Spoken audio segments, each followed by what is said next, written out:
Good morning class. आज हम लोग समझेंगे एफआईआर क्या होता है और जीरो एफआईआर क्या होता है। ठीक, तो देखिए एफआईआर क्या है और जीरो एफआईआर क्या है, उस पर हम लोग आज चर्चा करेंगे। तो देखिए सबसे पहले तो एफआईआर क्या है। तो फर्स्ट इंफॉर्मेशन रिपोर्ट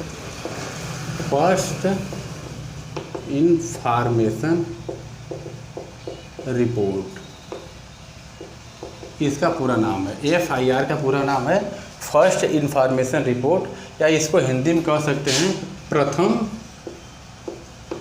सूचना रिपोर्ट। अब जो एफआईआर है यह कहाँ होता है, तो आप सभी लोगों को पता होगा कि पुलिस स्टेशन में होता है। एफआईआर कहाँ किया जाता है, पुलिस स्टेशन में किया जाता है। तो अब जो ये एफआईआर है इसके बारे में, मतलब एफआईआर के बारे में कहाँ किया गया है, तो एक सीआरपीसी धारा 154 के अंतर्गत यह व्यवस्था दी गई है कि यदि कोई पीड़ित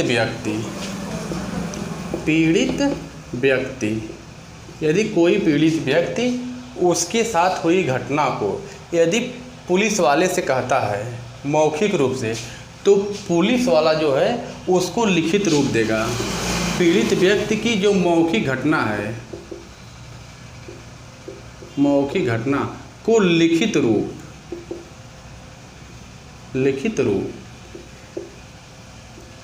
पुलिस देगी। बात समझ में आ गई। सीआरपीसी धारा 154 में कहा गया कि यदि मान लीजिए कोई व्यक्ति है, उसके साथ कोई घटना हो रही है और वह व्यक्ति पुलिस स्टेशन में जाके पुलिस अधिकारी से कहता है कि हमारे साथ यह घटना हुई है, जो मौखिक रूप में बता रहा है, तो पुलिस को यह अनिवार्य है कि वह उसके द्वारा घटित हुई घटना को लिखित रूप दे। तो लिखित रूप पुलिस देगा। साथ ही इसमें कहा गया है कि उसको जिस पर लिख रहा है उस पर पीड़ित व्यक्ति से हस्ताक्षर करवाएगा, और हस्ताक्षर करवाने के बाद उसकी एक प्रतिलिपि जो है उस पीड़ित व्यक्ति को निःशुल्क देगा। निःशुल्क देगा। तो एफआईआर क्या आपको पता चल गया होगा।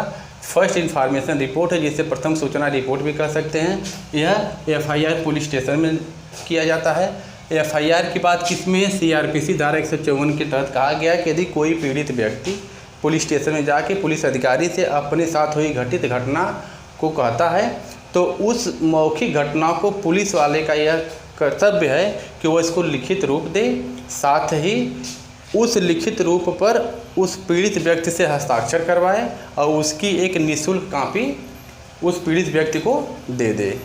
तो आपको समझ में आ गया होगा कि एफआईआर क्या है। अब इसमें एक शब्द है जीरो एफआईआर क्या है, तो हम लोग इसको समझ ले रहे हैं। एक तरफ इधर एफआईआर, एक तरफ जीरो एफआईआर। तो देखिए यह जो एफआईआर है इसमें क्या व्यवस्था थी कि मान लीजिए यह कोई पुलिस स्टेशन है, इसका कुछ क्षेत्र होगा, तो अगर इस पुलिस स्टेशन के क्षेत्र के अंतर्गत मान लीजिए कहीं यहाँ घटना घट गई, या यहाँ घटना घटी, यहाँ घटना घटी, यहाँ या कहीं घटना घट गई है, तो यानी इस पुलिस स्टेशन के क्षेत्र के अंदर कोई घटना घटी है, तो व्यक्ति यहाँ पर जाके अपना एफआईआर करा सकता है। हाँ, बाहर अगर कोई घटना घटी है तो उसका एफआईआर इस पुलिस स्टेशन में नहीं किया जाएगा या नहीं लिखा जाएगा। यानी यह जाएगा लिखाने के लिए, तो इसको नहीं लिखा जाएगा। इसके क्षेत्र के अंदर की अगर कोई घटना है तो वो पुलिस स्टेशन में उसकी एफआईआर लिख ली जाएगी। इतनी बात समझ में आ गई होगी। अब मान ली यहाँ कोई घटना घटी, यह व्यक्ति इस पुलिस स्टेशन में गया जो इस क्षेत्र से बाहर है, तो यह पुलिस स्टेशन उसका एफआईआर नहीं लिखेगा। इसी से बचने के लिए जीरो एफआईआर की व्यवस्था की गई। अब जीरो एफआईआर मतलब समझ में आ गया होगा, यानी किसी पुलिस स्टेशन के क्षेत्र के बाहर की भी घटना है, अगर पीड़ित व्यक्ति जा रहा है तो जीरो एफआईआर के अंतर्गत वह पुलिस स्टेशन उसके जो एफआईआर उसको लिख लेगा। बात समझ में आ गई है। यानी इसका मतलब क्या हो गया, क्षेत्र से बाहर की घटना भी इसमें जीरो एफआईआर में लिखी जाएगी। घटना लिखी जाएगी। अच्छा, अब यह क्षेत्र से बाहर की जो घटना पुलिस स्टेशन में लिखी जा रही है, इसको नियमित संख्या नहीं दी जाएगी, नियमित संख्या नहीं दी जाएगी। हाँ, जो जिस पुलिस स्टेशन में लिखाया गया है एफआईआर, वह पुलिस स्टेशन उस क्षेत्र से संबंधित कोई पुलिस स्टेशन होगा तो इसकी सूचना यानी इस एफआईआर को वहाँ ट्रांसफ़र कर देगा। इससे यह फ़ायदा होगा कि जो पीड़ित व्यक्ति है उसको तुरंत न्याय मिलेगा। तुरंत न्याय का मतलब वह तुरंत इसकी शिकायत को सुन लिया जाएगा। अब 0 एफआईआर की बात कब आई? 2012 में एक घटना घटी थी दिल्ली में, जिसका नाम था गैंग रेप हुआ था। एक 2012 में दिल्ली में एक गैंग रेप हुआ था जिसका नाम था Nirbhaya gang rape. Nirbhaya gang rape जो 2012 में हुआ था, इसी से 0 एफआईआर की व्यवस्था की गई। हुआ क्या? 0 एफआईआर के लिए वर्मा समिति याद रखिएगा, वर्मा समिति का गठन किया गया था। इस समिति ने सुझाव दिया कि नहीं, 0 एफआईआर की व्यवस्था होनी चाहिए। क्यों? कि इससे 0 एफआईआर की व्यवस्था से जो अपराधी रहेंगे उनमें डर पैदा होगा, क्योंकि बाहर क्षेत्र की घटना भी लिख ली जा रही है और जो पीड़ित व्यक्ति है उसको तुरंत लाभ मिलेगा। तो हमको समझ में मतलब हमारे हिसाब से लग रहा है कि आपको 0 एफआईआर समझ में आ गया होगा।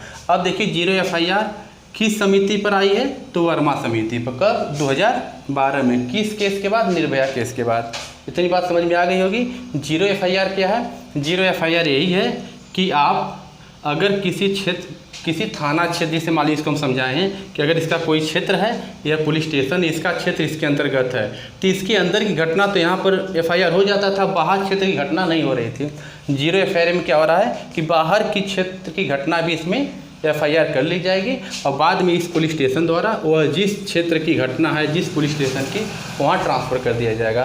तो एफआईआर क्या है? पता चल गया। एफआईआर जो पीड़ित व्यक्ति है मौखिक रूप से जाके कहता है तो पुलिस अधिकारी है वो उसको लिखित रूप देगा, हस्ताक्षर करवाएगा, प्रतिलिपि सौंप देगा।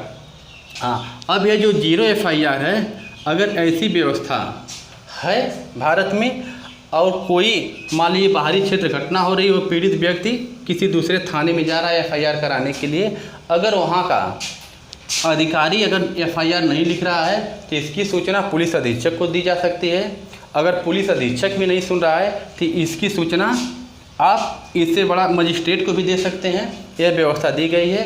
अब पुलिस अधिकारी को यह अनिवार्य हो गया है कि अगर 0 एफआईआर भी है तो उसको एफआईआर लिखना अनिवार्य हो गया है।